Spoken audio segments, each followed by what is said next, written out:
What is up and welcome in. It's another edition of 10,000 Pitches, your really, really good podcast talking about everything Minnesota soccer and beyond.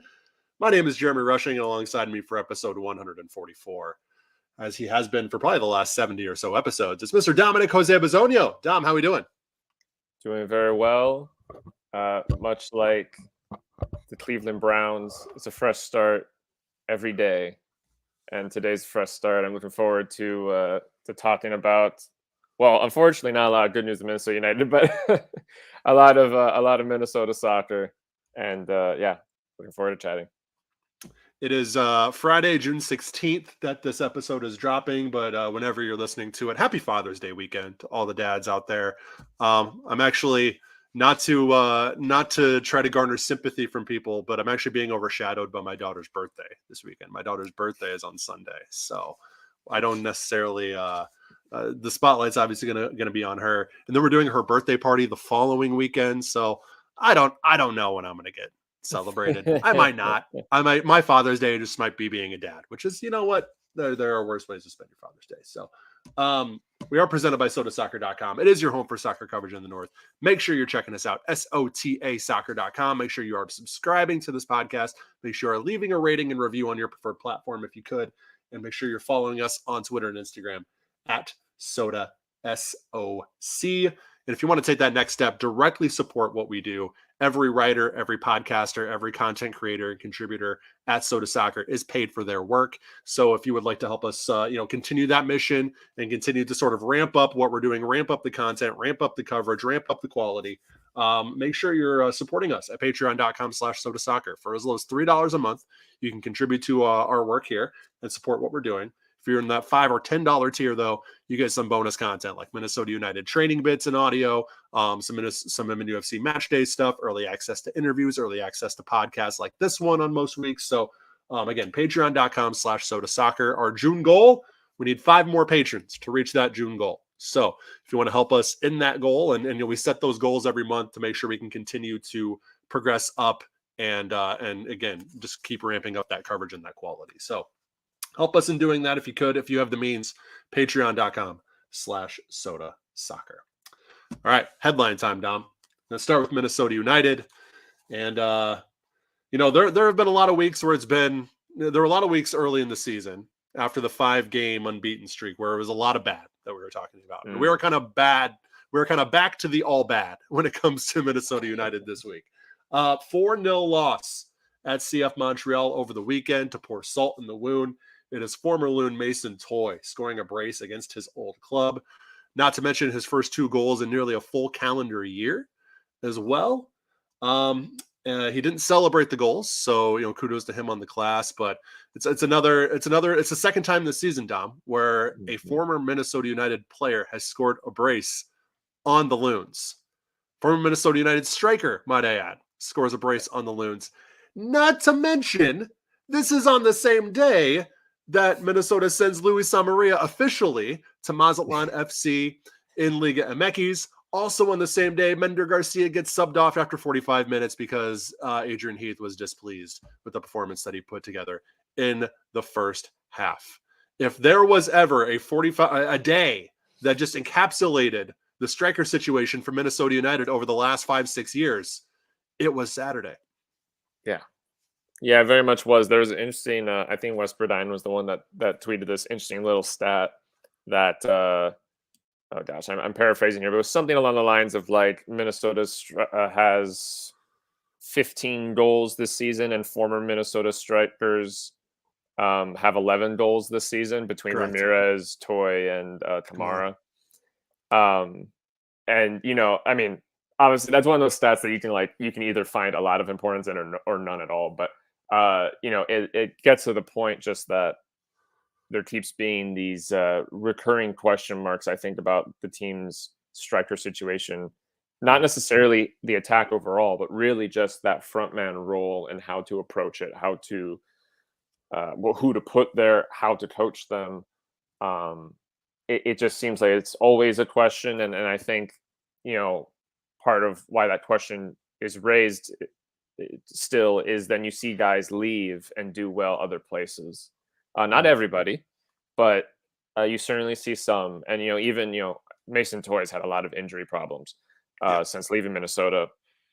You know, whether the massive adjustment in team has anything to do with why that's ended up being such a problem, I don't know. But he's had a lot of those.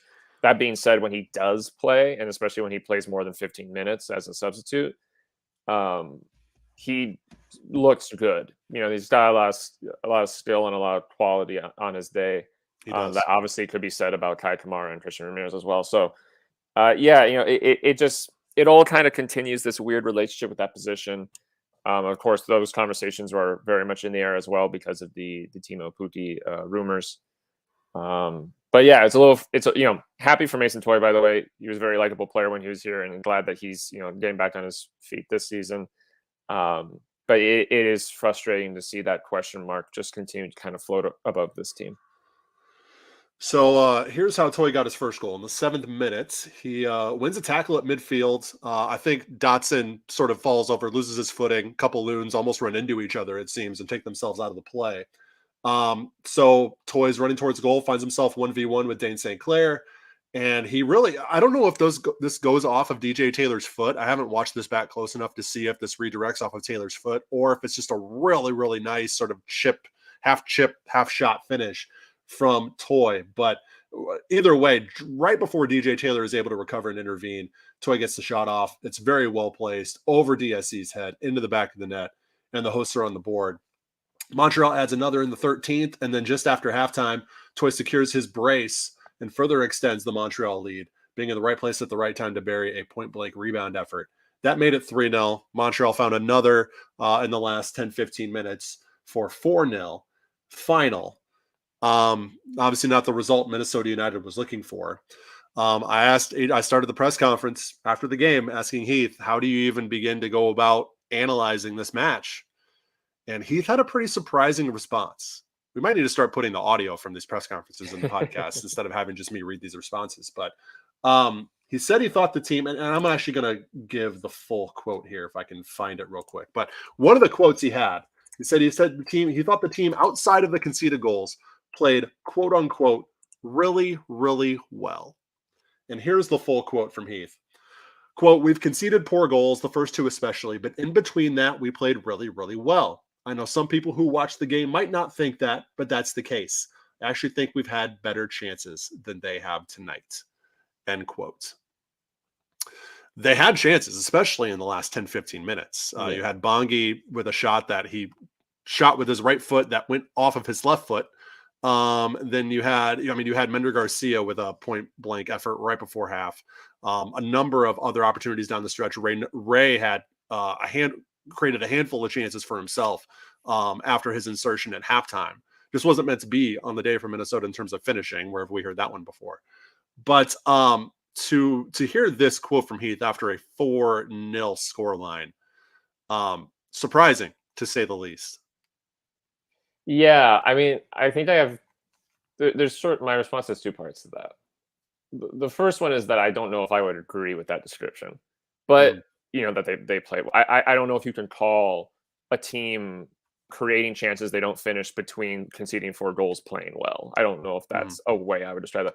That being said, giving him the benefit of the doubt since he's obviously the professional coach. Let's say they did play well between the 4 goals they conceded.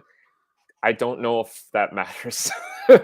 I don't know if that could matter less, to be perfectly honest with you, because okay, you played well between the moments where you failed to do your job of not conceding and scoring goals. So I don't know if sure they had good passing at times. I don't know how relevant I would even find that information if it's true that they played well. I'm not sure it is true, but even if it is true, I don't think that matters that much in a 4-0 loss if you play well, quote unquote. So I guess that's my response to that.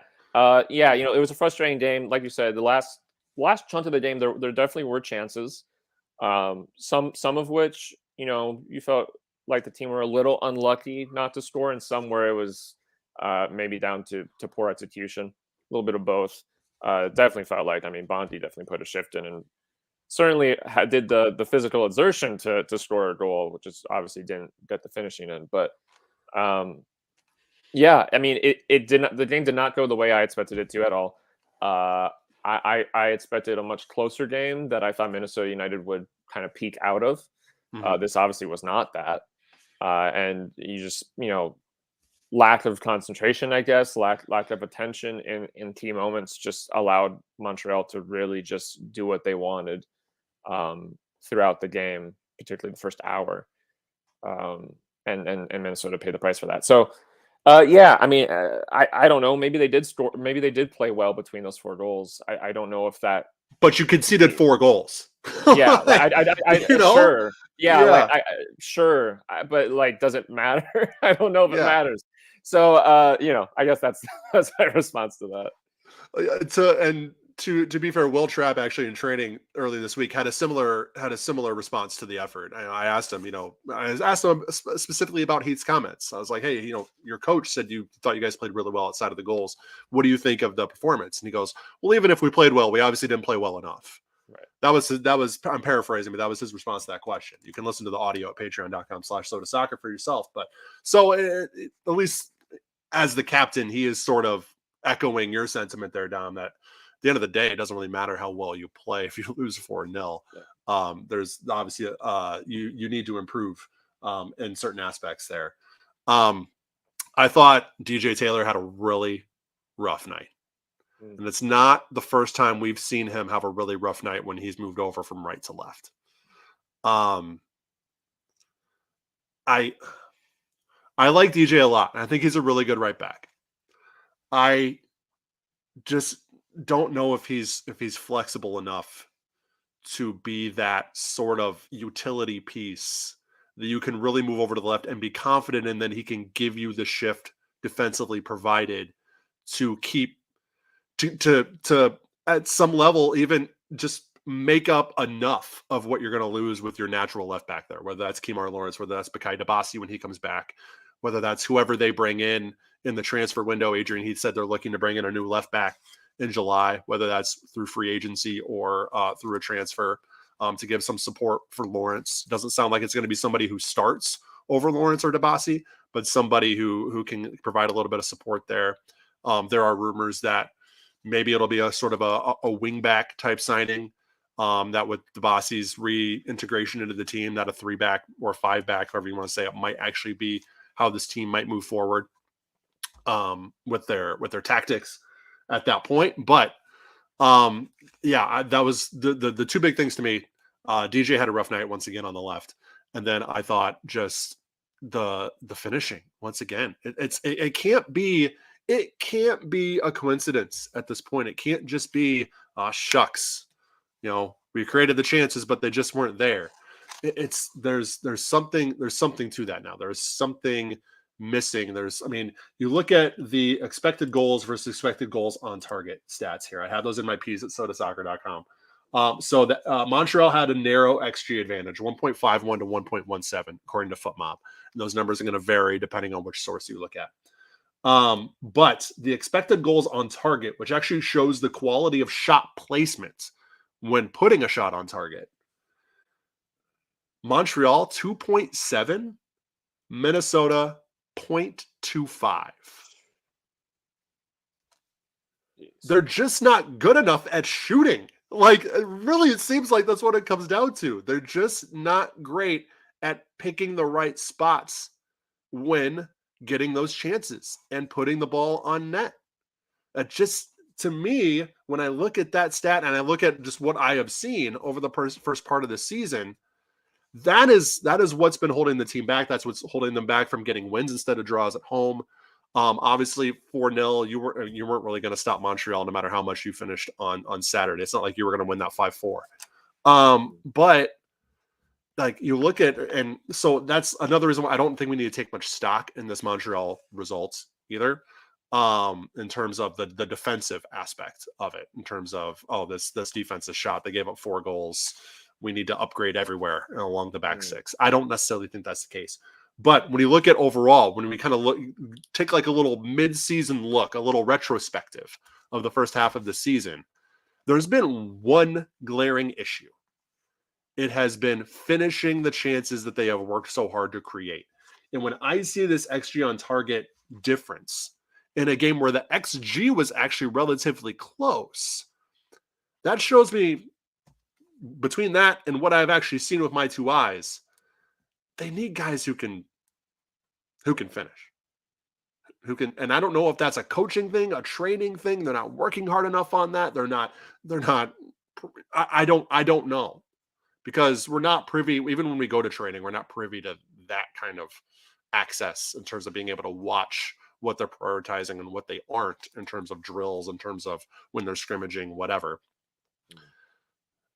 I'm kind of rambling here, but it's just that's staggering to me. How you can be almost a goal and a half XG on target below your total XG for the game when your opponent, their XG on target is almost a goal and a half better than their actual expected goals. That's just staggering. Yeah. No, I mean, that data is interesting because I hadn't seen that. But even just on the eye test, it does feel like this season, when a player misses, when you're watching a game in person on TV, whatever it may be, once you've watched soccer for a little while, you kind of have a sense of the game.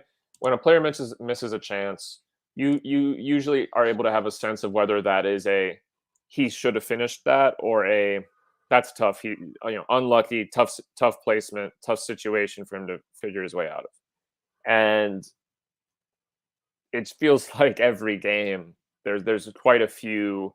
God, he's got to be finishing that with Minnesota United. And where it's not about the defender did a great job. It's not about the goalkeeper, made it tough. It's not about the angle. It's it's like, well, you probably should be putting that in the back of the net. Absolutely. And yeah, so the question of how you solve that, I'm not entirely sure. I don't know what the obvious thing to say is like, well, they gotta train shooting more. They might already be doing that. I have but it's clearly a problem. It's confusing also because some of the people who are having that problem are people that I know can score goals. And so it's hard to know what to make of that. But yeah, I mean, this goes all the way back to the striker conversation at the top of the show. This has kind of been a problem on and off for this team for it feels like a very, very long time with a lot of different people in terms of getting productivity out of forwards, particularly strikers. And it's frustrating to see, you have this group, a lot of young players that, have a lot of talent, a lot of potential, a lot of not just potential, but, can do things right now. And it just feels like it's not happening really at all with the occasional game where it does. So, it's frustrating and it's a little confusing. My hope would be that it's the kind of thing that once the team can start to solve it, it'll solve itself quickly. In terms of momentum, in terms of confidence, but that we'll have to wait and see for that one. Are you seeing anything else besides the finishing that concerns you with this team? As we kind of just look back at the first half, I mean, we're at the midway point, Dom, and for the first time all season, Minnesota is outside the playoff line.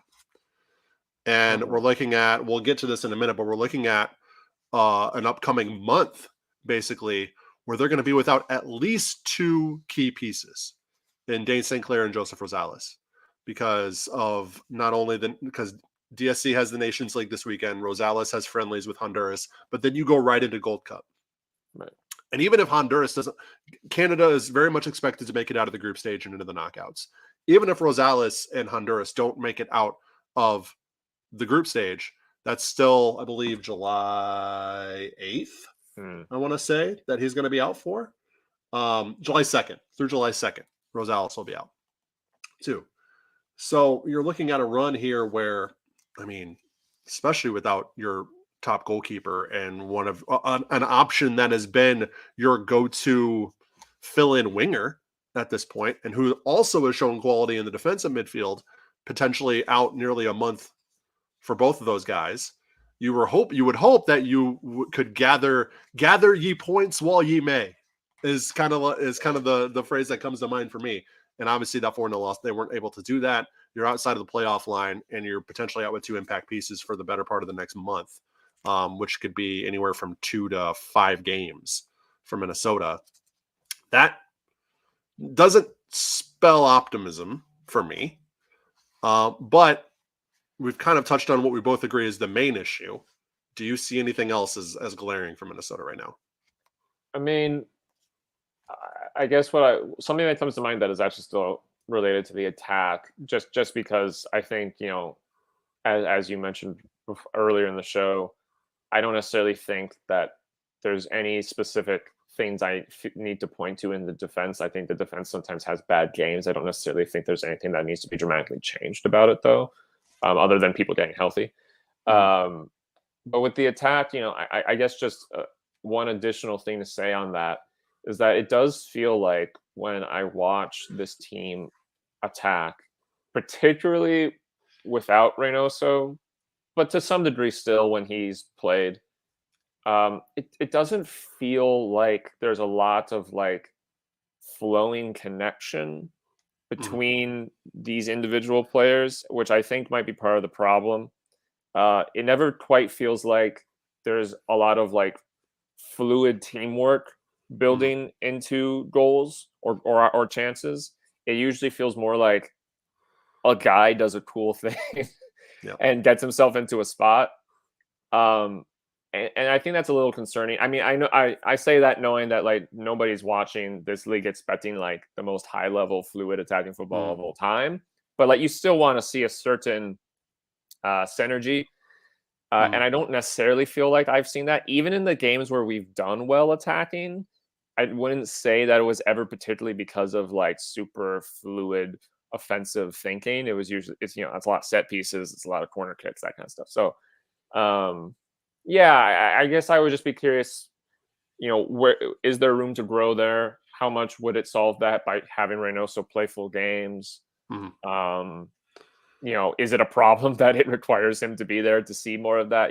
I think that's a question mark that I have. Is just like, is it reasonable for this team to expect more visible synergy between its attackers than it currently has right now within this season? Yeah, I talked about DJ having a rough night, and I just think all season long the fullbacks have really been ineffective getting involved in the attack, which has been a pretty focal point of Adrian Heath's system over the entire time he's been with Minnesota, is getting those fullbacks in, attacking down the, being dangerous down the flank, sending crosses in. They haven't been doing that, and even when they have, the crosses either are, to be blunt, terrible, or there's nobody in the box to receive them. Sure. And that's when you're missing that level of your attack, it really makes you more one-dimensional, and it really gives the opponent something that they can anticipate and expect that you're going to be doing. So I think that might also be something that's been holding Minnesota back as well, and just not allowing them to play the game that's going to bring them the most success. Again, maybe you bring in a new left back, maybe you bring in Dabasi and you mess around with the 3-back, 5-back system, and now you have wing backs that are just bombing down the flanks and maybe helping solve that issue. That could be something that we see Minnesota turn to in July. Not saying it is, but given the personnel additions and reintegrations that we're expecting, it definitely seems like something that's within the realm of possibility and could help this team moving forward. But in any case, they got to find a way to finish chances. They got to find a way to put the ball in the back of the net, and maybe Teemu Pukki is the answer there at striker.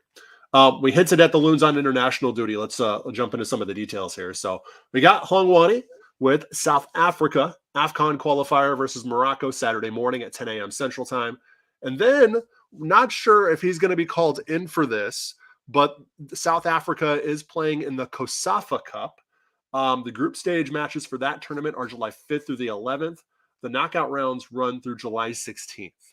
Again, I have not been, from the research I've done, I have not found if this is like a super big deal where Bongi is going to get reintegrated and recalled, if Minnesota is going to allow that, or if it's more of a localized type tournament that maybe some of the more internationally based players on that South African roster are going to be called in for. Not sure, but something to keep an eye on, that Bongi may be gone for more than just this week and this weekend with South Africa.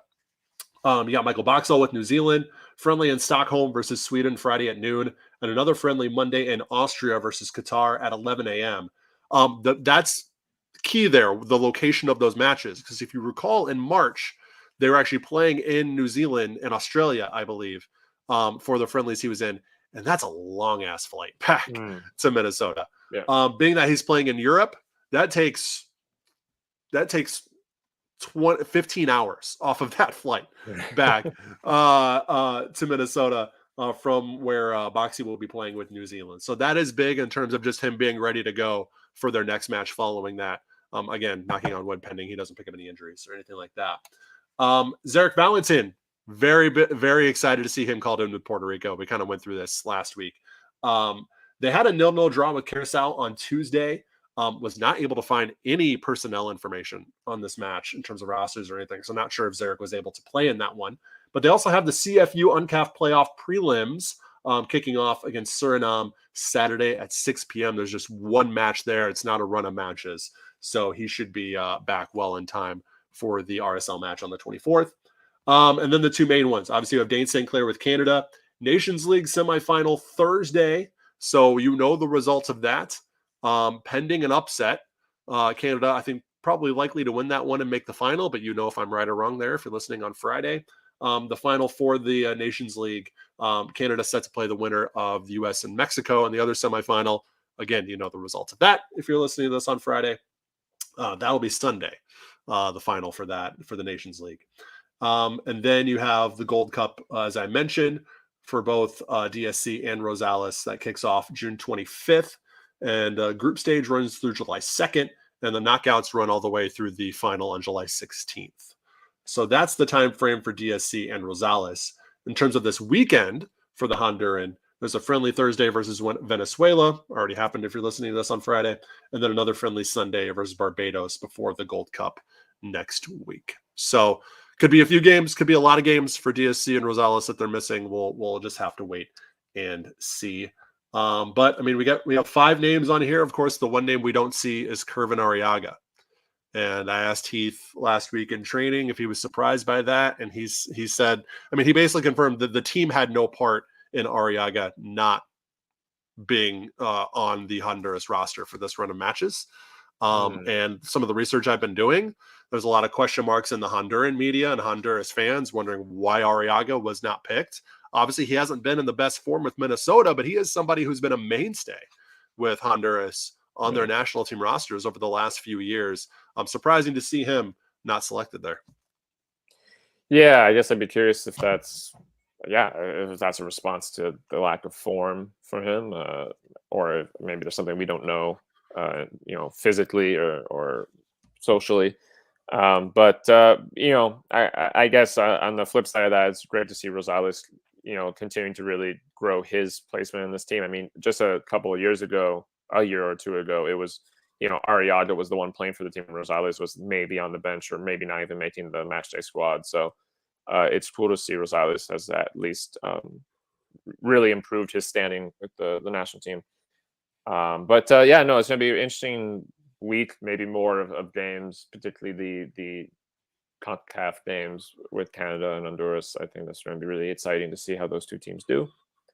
I'm always glad to see guys getting these opportunities. Hopefully nobody gets hurt, to your point. That's kind of always the concern at the club level, but I think it's going to be a really interesting sort of round of games to kind of see everybody going around the world playing. Should note Arriaga was not seen training with the team when I was there on Tuesday this week. Kamar Lawrence not training with the small group as well. Of course, Lawrence dealing with a hamstring issue, but again, no reported injury issues, at least as of right now, with Arriaga. So not sure why he was not with the group. But one note that MNUFC 2's Emmanuel Iwe was with that small loon group in training on Tuesday. He was the only MNUFC 2 player aside from Devin Padelford who was with them. Should note also that Iwe was obviously called up against Montreal. He saw a good amount of playing time at the end of the match, but there are no more short-term loan agreement options available from Minnesota to call up Iwe for the remainder of the season. They have used all 4 of those. Evidently, you're allotted 4. Minnesota has used all 4 of those. For some reason, the U.S. Open Cup counts, even though it's not an MLS sanctioned tournament. So that's weird. But so that means in order for Iwe to play any more with the first team, at least this season, they would have to sign him to a first team contract in order to be able to do that. So we will see. Not sure how likely or unlikely that is moving forward. I'm not sure the team would sign him to a first team deal just because they find themselves in a personnel bind late in the season. That's a pretty big commitment to be making for like a short term solution. So we will see. But I mean, like, he is somebody aside from Padelford, who is obviously a homegrown and is on a first team deal through that. They obviously see a lot of value and a lot of potential in Iwe to have used all 4 of their short-term loan agreements on him halfway through the season. There's not nothing to that, right? There's definitely something that they see in Iwe as being able to compete at this level, at least at some level, to be using those on him. Oh, absolutely. And I mean, I would completely agree with that assessment. I think that Emmanuel Iwe has the ability to reach a really high level. Whether or not he's quite there yet, I mean, he's still on that adventure. But it's been fun to see him be involved with the first team as much as he has been. I didn't necessarily expect that this season, and so that's been great. Yeah, it's gonna be interesting to see. I mean, yeah, it might be rash to start throwing those around at people just because of you're down some people for a couple weeks, but. It would be interesting if, at the very least, this signifies that in the near future we will see some sort of long-term option for him in the first team. But yeah, I mean, at the very least, just great to see that he's sticking around the first team, getting that experience. Certainly deserves those shots that he's been getting. So that's great for him. I mean, anytime I see him, I either say this in my mind or I say this to him out loud. I'm like, I was watching you play at St. Louis Park High School 2 years ago. With Joy of the People, and now you're here playing, training and playing at the MLS level. That's again just a really cool thing, and one of those moments where if you're somebody who follows the underbelly, the lower league, the amateur soccer scene here in Minnesota, a lot of satisfaction comes from seeing a guy like Iwe hit that point in his career. So again, we'll have to see what more is in store for him moving forward. We have some MNUFC 2 to get to, a lot of lower leagues still on the show, so stick around. But first, we're going to shout out our friends at Golaco Kits, GOLACO kits.com. Use code LOONS there, and you will get 15% off your order. You might think, Jeremy, 15% of what? Unique vintage jerseys. That's what. Go to GolacoKits.com right now. I tell you guys to do this all the time, but I'm actually going to go to GolacoKits.com right now. And I'm going to search for Everton, because Everton's my team. There are 6 things that pop up when you search Everton at GolacoKits.com. You can get an Everton toy, like a little toy doll thing.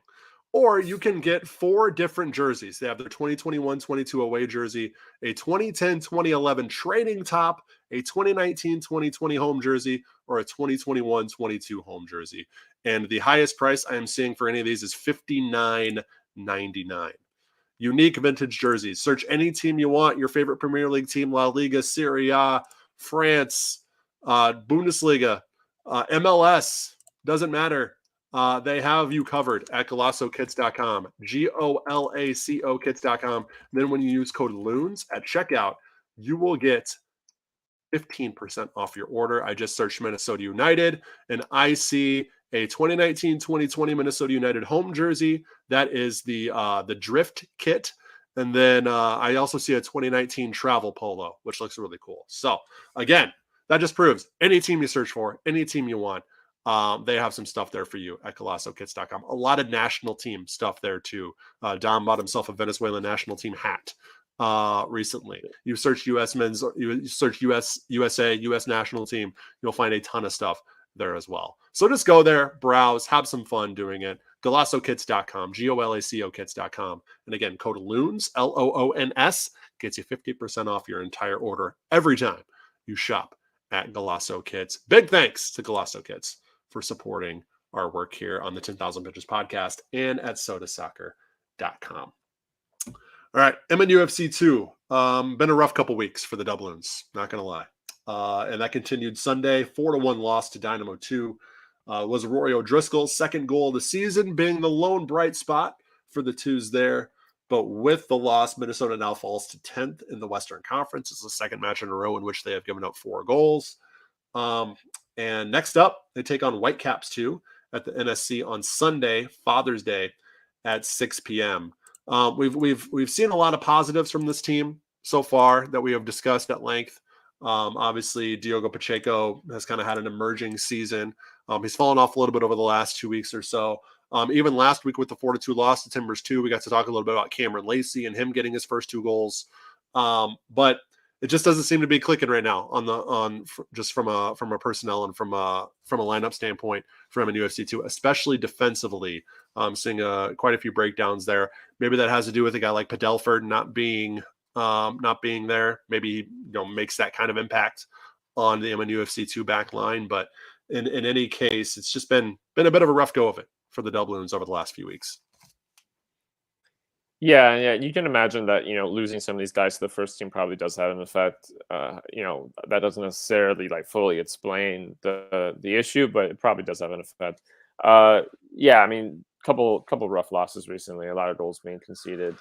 I guess I'm curious to see, there's a fair bit of season left, if we can see a dramatic sort of improvement from the team, just in the sense that sometimes with this age group, it can be hard to dramatically change where a team's at. But yeah, I mean, I don't know. It's unfortunate that they're losing these games. I still think that the main goal is largely being achieved in terms of development, which is the good part, as you see with Paddleford and Eway with the first team. But yeah, it's a tough stretch. It's a tough stretch. I know there's also going to be some guys pretty soon that are not going to be involved. Academy guys who are not going to be involved because they're going to college soon. Yep. So that transition happening but we'll have to see how the Twos manage that, how Cameron Knowles manages that, and at the very least, I'm still really happy to see a lot of particularly local guys like O'Driscoll getting the opportunity to play at this level. I think there's still a lot of positives in that. All right, and I agree with you. There is a sense that this MNUFC 2 team does have enough positives in terms of the outlook that they could have on the first team in the future, that some of these players can have, kind of maybe outweighs some of the short-term performance things that we're seeing, issues on the pitch that we're seeing with MNUFC 2 right now. But in any case, we'll see if they can turn it around as they move ahead in the season. Down to the lower league in terms of amateur soccer in the state. USLW League. Aurora remain top of the Heartland Division. It's a 3-1 win over Chicago City.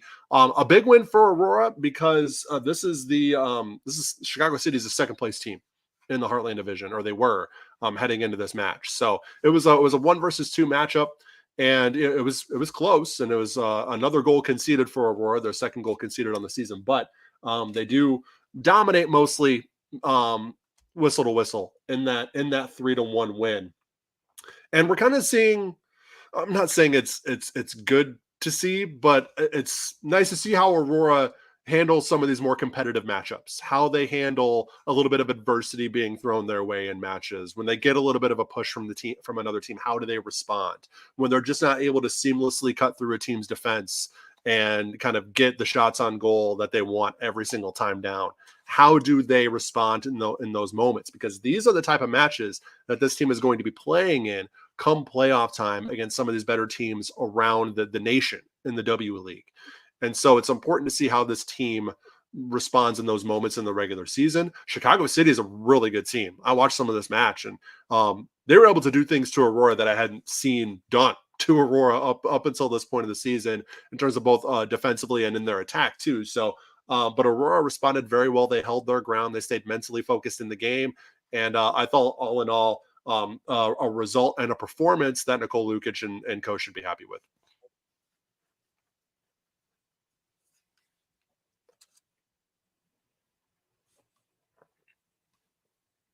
Yeah, absolutely. I think you mentioned that Chicago City was in second place for this game. I think this is one of those kind of big results, kind of like last year. There were some big results against Green Bay Glory, where Aurora does have some real tension, some real tests in the regular season that they have to get over. And so yeah, I mean they absolutely did. Chicago City big win. And yeah, it is good to see. I think we talked last week just about that, like the idea of complacency, because there was some on the play against I think it was the Dutch Lions game, and it's good to see the team meeting these kinds of challenges and handling them well. That's the kind of result that tells you complacency isn't going to be so much of a problem, especially against the better teams, like you said. So yeah, encouraging signs for them. I mean, in what's been a near perfect season, it's going to be interesting to see, who can get something off of them still with what remains of the regular season. Doesn't seem like it's going to be too many people, but an exciting charge towards the playoffs nonetheless. And an interesting move from Nicole Lukic in this one. She started defender Kenzie Langdock in the midfield. First time that she's played that role this season. And in the 20th minute, Langdock scores the opening goal of the match after Abby Ostrom serves the ball into the 18-yard box off a free kick. Pass bounced around a little bit before Langdock was able to finish it off. Langdock with 3 goals. Langdock leads Aurora in all-time goals scored against Chicago City. So she has scored the most goals against that team specifically. But just it was a fast start. Mariah Nguyen and Maya Hansen combine, and Nguyen puts the ball in the back of the net, 2-0, and then before half, it's Cat Rapp forcing Chicago City's goalkeeper to cut down the angle, freeing up Hannah Adler for the 3rd goal.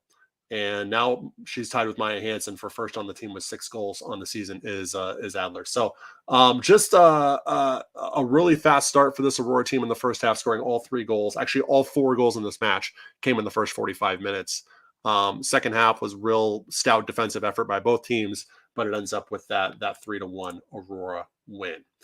Moving on to USL League Two now. It's Rochester FC dominating Minneapolis City at Ador Nelson. 5-1 win for the team down south to make it 10 points in 6 games. Don, we've been talking about Minneapolis City's struggles a little bit. We've been talking about how impressive at times Rochester has been. Another lopsided result going against Minneapolis City at home, and another result where they can't keep the other team off the board. And keep the other team from putting up a crooked number, especially at home. It has to be frustrating to say the least for Carl Craig and the organization there.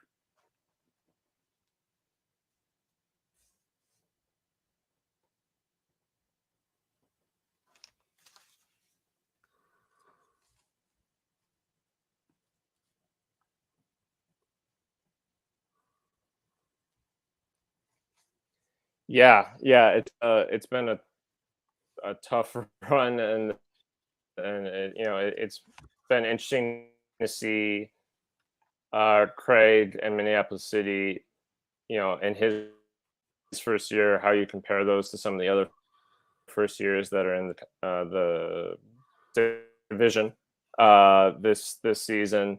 Obviously, Rochester sort of showing up with their sort of improved start, 2023 and the USL League Two. So it's one of those things where it feels like this Minneapolis City team isn't that far from getting it right.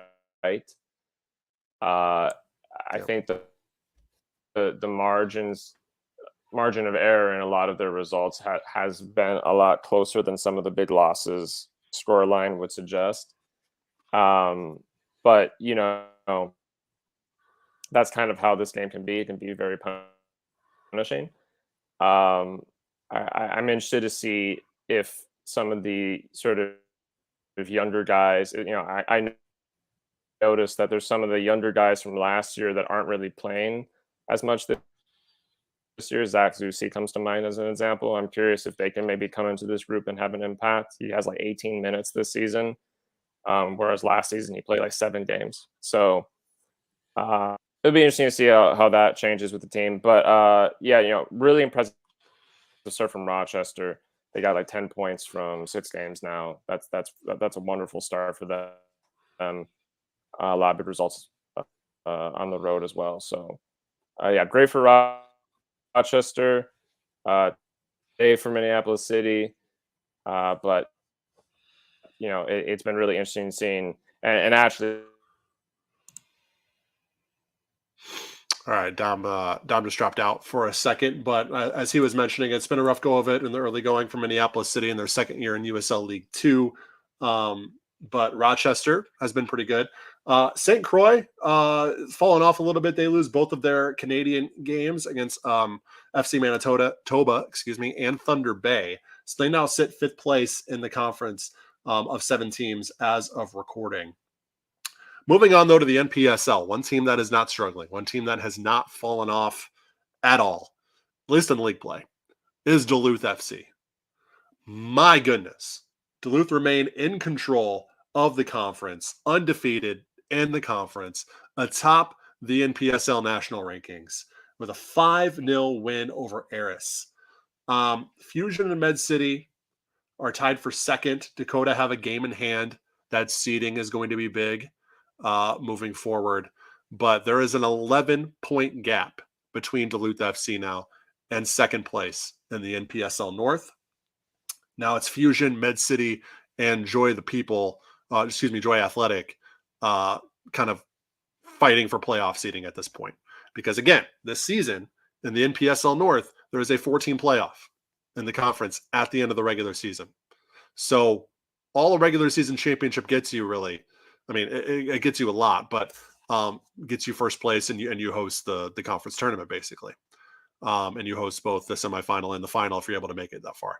So that being said, there is a big there's a big gap. And I think Duluth, you're just looking to keep yourself, with that 11-point gap, you're almost assured that you're going to finish top of the table at the end of the season. But one of the things you need to be focusing on, and one of the things that has held a lot of NPSL North teams back in recent years, as far as really making an impact in the national tournament, is their performance in those playoffs. And so, yes, the regular season is important. It sets the tone. Regular season championship is something to be very, very proud of. But you need to put yourself in the best position moving forward to achieve the goals, achieve the success you want to achieve in the playoffs. And I think that needs to be Duluth's biggest focus moving forward. And that needs to be all 4 of these teams' biggest focus. It's likely going to be Duluth, Dakota, Med City, and Joy in the playoffs. So I don't necessarily think where they finish needs to necessarily be the priority. It needs to be, do you have your best foot forward? Are you on your best day? If you are looking ahead to the looking at the playoffs, you need to be performing at your best. You need to be as healthy as you can be. You need to be as fit. You need to be as ready to go as you can be come playoff time. But man, this has been really impressive so far from Duluth. They're scoring a lot of goals. They're not giving up very many. And there's a reason they're the top of the national rankings in the NPSL. Elsewhere, Sioux Falls gets their first point of the season. It's a 3-3 draw with the Twin Stars. So that's kind of what's happening mid-bottom table there in the NPSL North. Just got a text from Dominic. He's going to restart his computer. Hopefully he's able to join us for the end of the show when he gets in here. But moving on to the WPSL, Minnesota Thunder moving into first place in the conference. They are tied on points with FC Manitoba for first, but they have played 2 extra games. And then Salvo and Sioux Falls City are tied for first place tied for third place I believe, halfway through the season. So there's a typo here in the notes. I believe it's Salvo and Sioux Falls are tied for third about halfway through the season there in the WPSL. Again, that WPSL season, it goes away just as fast as it gets here. It really is that 100-meter dash sprint through the summer schedule there. But Minnesota Thunder and FC Manitou seem to be the two teams that people are striving to beat. UPSL Midwest West, Minneapolis City beat Superior 2-1, and St. Croix beat Twin City 4-3 to maintain the top four of Minneapolis City in first, St. Croix in second, Vlora in third, and Superior City FC in fourth. And it's a 4-horse race between all those teams. All those teams have a legitimate shot of coming away with that regular season championship and hosting that conference tournament at the end of the year. So will be interesting to see how that shakes out. But all four of those teams have a legitimate claim at it. All four of those teams, I could very much see any one of them being at the top of things when all is said and done in the UPSL Midwest West. All right, that is it for lower league talk. Surprisingly enough, even though it is an international break, there are still 7 games on the MLS slate this weekend. So now it's time to make our picks presented by BettorEdge, BettorEdge.com/loons gets you $20 in your account when you sign up. What is BettorEdge?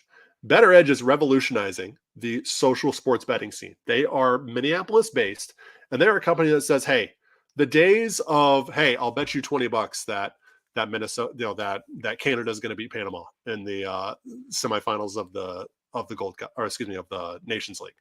The cash, the Venmoing back and forth for bets or little wagers, those days are over. BettorEdge is a platform that allows you to bet with or against your friends on games in the NBA. Well, the NBA finals are over. It's not the NBA anymore, but Major League Baseball, NFL season's coming up, college football is coming up. You have Major League Soccer as well. Obviously that you can bet on there. So there are plenty of ways that you can bet with or against your friends on a platform that allows you to do that. BettorEdge is not a sports book. They don't profit off of your loss. You're not betting against BettorEdge when you're making a bet on their platform. You're betting with or against other people on the platform. So it really is social betting, a platform to make bets with or against your friends or just other users of BettorEdge.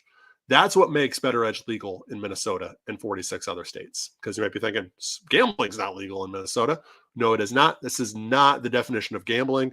This is kind of social sports betting, if you will. So that is legal in Minnesota and 46 other states. So why not get started today? A free $20 will show up in your account like magic when you go to bettoredge.com/loons. That's BettorEdge.com/loons. I am not sure we are going to get Dominic back there for picks. I will let him in if he rejoins, but it may be me the rest of the way on the podcast here, which is fine.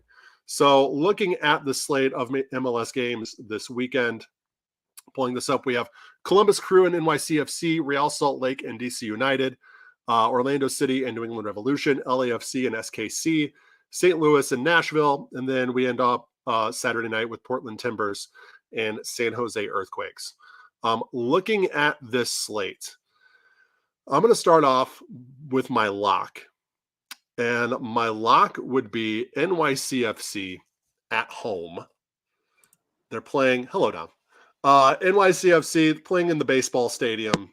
Just other teams seem to have a big issue playing on that smaller pitch. So NYCFC is my lock for this weekend in MLS play.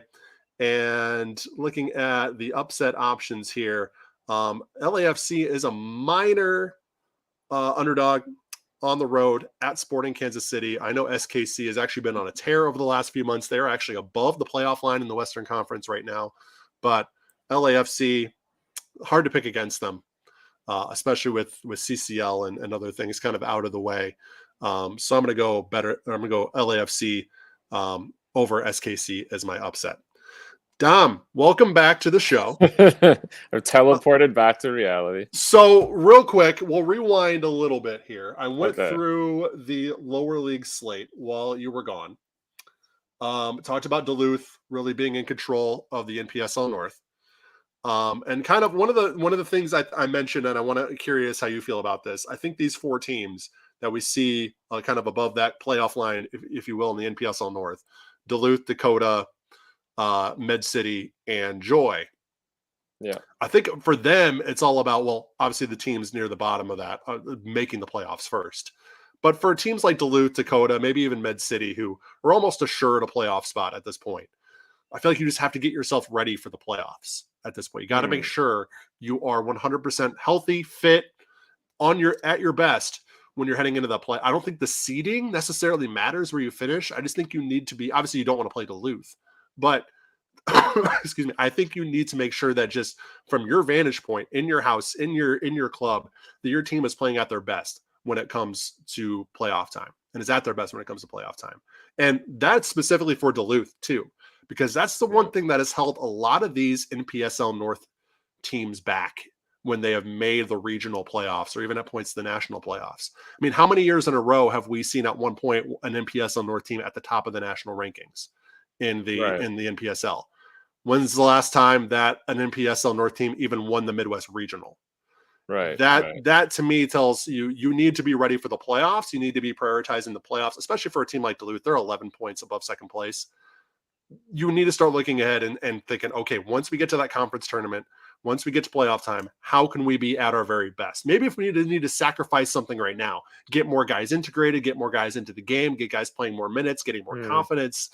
What can we do now to put ourselves in the best position come July? Yeah, no, I think that's a good point. I think, even for the teams, I mean, if you're like Joy, Athletic, you may still feel more like you need to make sure you have that playoff spot to begin with, just because the margins are tighter there. But if you're the Fusion, and certainly if you're Duluth, I think a little bit of it does have to do with prepping for the long run. I mean, I think back to Duluth's game against Minnesota United U19s. Sean Morgan actually started a lot of guys that haven't been starting games in that game. And I think that to some degree, little things like that are about longevity. You want, getting guys minutes, resting guys, to avoid any sort of long-term problems. I do think that that's going to become pretty important. I wouldn't be surprised if you start seeing some more rotation for Duluth, say, in these last couple games that they've got. Perhaps particularly the ones against the lower ranked teams. I think that's going to be a big part of the conversation because, as you said, whether it's Duluth or Minneapolis City or Med City in these last couple of years, teams from the North, when they make the playoffs, tend to not do super well. After 2018, when Duluth won the region, since then, there's been, I think Minneapolis City appeared in the region final, either 2019 or 2021, but that's been about as far as it's gone since then. So, I think it's an interesting point of conversation. Yeah, these teams get ranked really nicely in the regular season, individually and as teams, and then they get the playoffs. And last year, for example, both Med City and Duluth got knocked out right away in some pretty big losses. So yeah, they had two cracks at it last year, and either of them they didn't make the region final, right? Either of them? No. They both lost in the semifinals. It's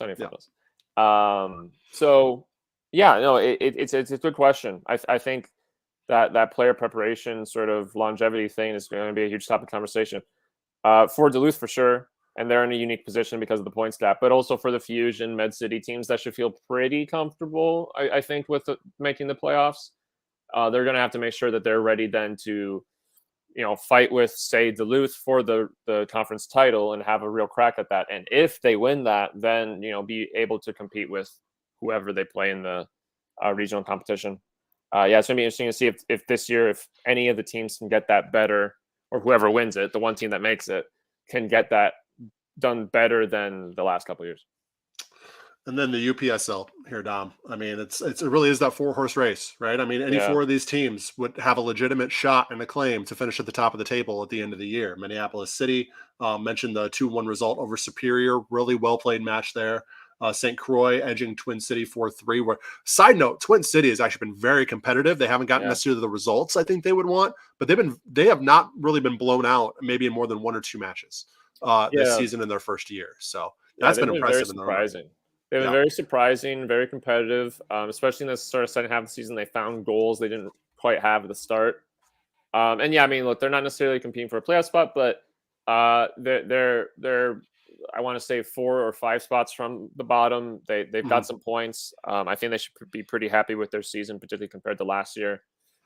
St. Croix and City still top, but certainly having to fight their way to stay there. Both winning 1-goal games or 1-goal difference games this last week. Minneapolis City did a good job of getting themselves out of a pretty difficult spot in that game against Superior City. I was at that game.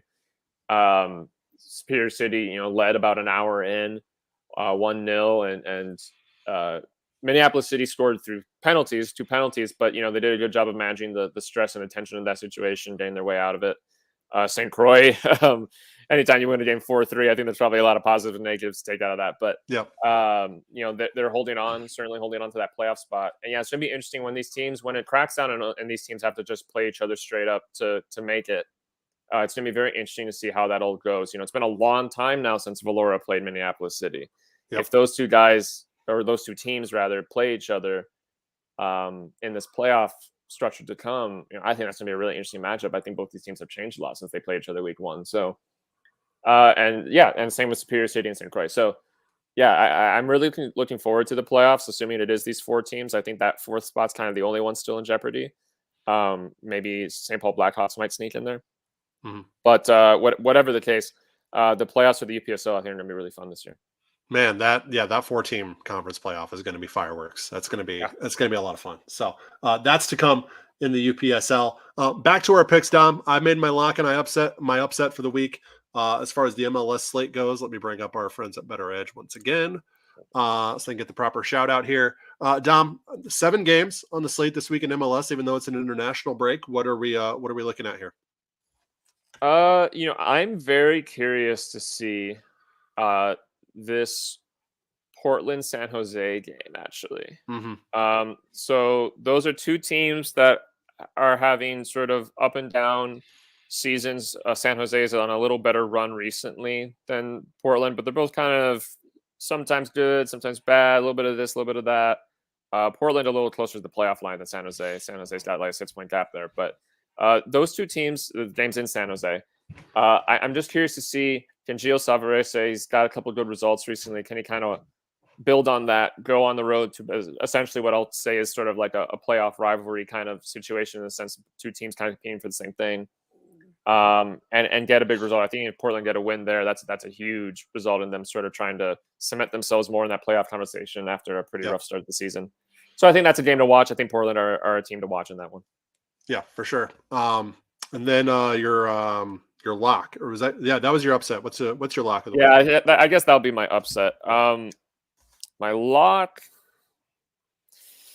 Ooh. Maybe. I think DC United are going to be RSL. Mm-hmm. Pretty comfortably. One reason I think that is because RSL are going to be missing Jefferson Savarino for international duty. Mm-hmm. And frankly, anytime the team's been any good, it's usually been because of him or 1 or 2 other guys, where I think are all going to be gone. Yeah. So DC, I think, are going to just have a couple more of their strong points with them at home. RSL have been very iffy, particularly again when they're down a couple key pieces. So I think that's probably going to be a pretty comfortable one for DC. All right. Whether you agree with us or you want to pick against us, head over to bettoredge.com, bettor.com/loons. Once again, you will get $20 in your account when you sign up with that link. Dom, we have come to the end of the show. You were off the show for a few minutes, so I'll let you make up for that. Any parting words or parting thoughts? Yes, I have returned from the digital void to give you these words. Yes. Here's something I was thinking about the other day that I think is worth sharing. It doesn't really have anything to do with soccer, but so June 12th, which was Sunday, I believe. Monday. No, Monday. That's right. Was Loving Day. It's the anniversary of Loving versus Virginia, which essentially was a case that determined that it was unconstitutional for a law to be created that would block a marriage for racial purposes, basically interracial marriage.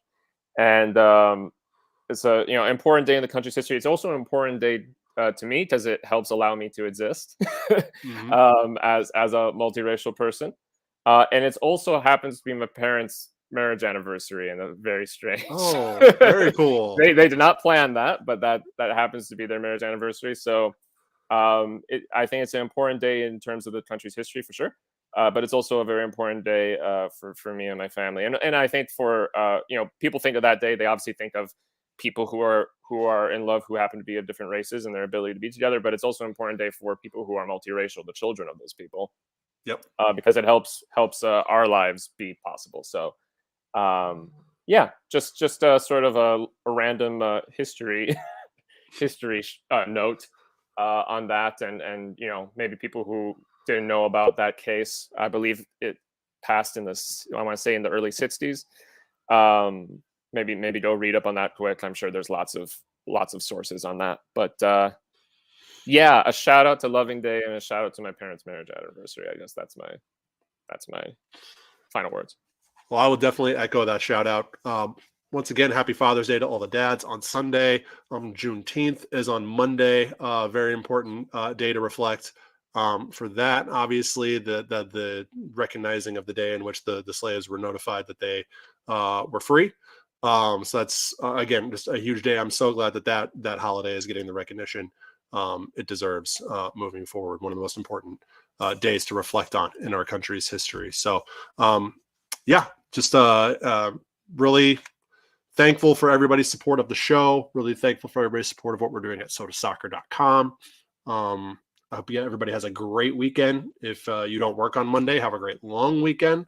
And we will catch you right back here for another edition of 10,000 Pitches next Friday. There is no Loons game between now and the next show, so we won't necessarily have anything more to break down on the Loons front, but a lot of lower leagues still going on, a lot of storylines, and obviously Minnesota will be back to pick it up next Saturday against RSL, so we'll have a little bit to preview there. But whatever you're doing this weekend, whatever you're doing next week, hope you enjoy yourself, get out, enjoy the nice weather, and we will catch you next week for another episode of 10K. He's Dominic Bisogno.